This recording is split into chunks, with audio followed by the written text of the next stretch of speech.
Hi, hello students, welcome back mathematics class. So next we are going to see exercise 6F, second sum, find the products. So products means multiply. So we are going to multiply the expressions of the following using the identity. By using this identity a plus b whole square, that is a square plus 2ab plus b square. So a plus b whole square identity use பண்ணி so the expressions multiply பண்ணுறோம். So a plus b whole square ங்கிற ஃபார்மேட்டுக்கு இந்த expression இருக்கு. this x plus c whole square. So a plus b whole square. So அந்த format இருக்கு. So என்ன பண்ணலாம்? Formula right பண்ணலாம். So அதோட identity a plus b whole square is equal to a square plus 2 into ab plus b square. So identity right பண்ணிட்டேன். So இந்த ஐடென்டிட்டிக்கு நம்ம என்ன பண்ணலாம்? கொடுத்திருக்கக்கூடிய எக்ஸ்பிரஷன்ஸ் சேஞ்ச் பண்ணலாம். So that is x plus c whole square is equal to, so a plus b whole square இருந்தா a square plus 2ab plus b square right பண்ணலாம். So x plus c whole square னா first term x, so இங்க a square போட்டுருக்காங்க, so x square பண்றோம் plus 2 into, so a ங்கிற டேர்ம்ல இருக்கு x இருக்கு into b ங்கிற டேர்ம்ல c இருக்கு plus b square, so c square பண்ணிக்கணும். so b ங்கிற பிளேஸ்ல c இருக்கு, so c square பண்ணிக்கிறேன். so b square னா c square is equal to x square plus 2 into xc, அப்படியே cx ன்னு எழுதலாம் plus c square.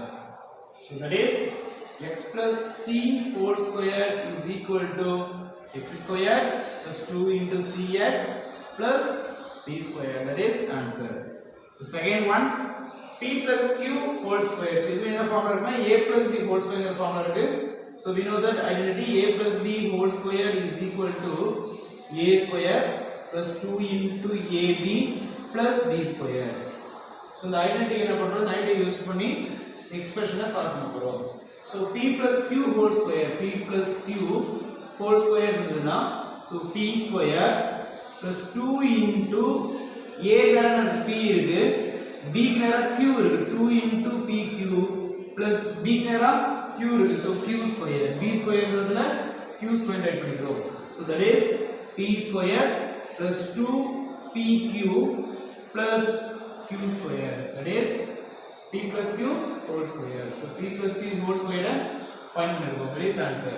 so next one, x plus 3 whole square. so அதே a plus b whole square format இருக்கு, a plus b whole square. so நம்ம செப்பரேட்டா கூட right பண்ணலாம். so இதோட a x plus 3 whole square ன்றதுல a உடைய value என்னவா இருக்கு அப்படினா x ன்னு இருக்கு, b ங்கிறது என்ன இருக்கு அப்படினா 3 ன்னு இருக்கு.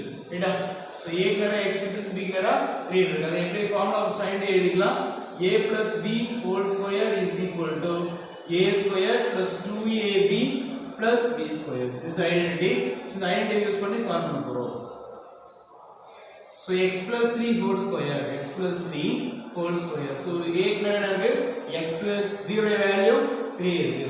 so இத அப்ளை பண்ணலாம். so x square plus 2 into, so a உடைய value x into the value of b is 3 plus b square, b square னா 3 square பண்ணிக்கலாம் is equal to x square plus 2 3s are 2 3 multiply பண்ணலாம், 2 3s are 6 into x, 6x plus 3 3s are 9. that is x plus 3 whole square, x plus 3 whole square is equal to x square plus 6 into x, 6x plus 9. that is answer. இந்த क्वेश्चनல 3 question என்ன பண்ணுங்க அப்படினா a plus b whole square ங்க identity use பண்ணி கொடுத்திருக்கிற क्वेश्चனை multiply பண்ணுவோம். Next வீடியோல another sum பார்க்கலாம். Thank you students.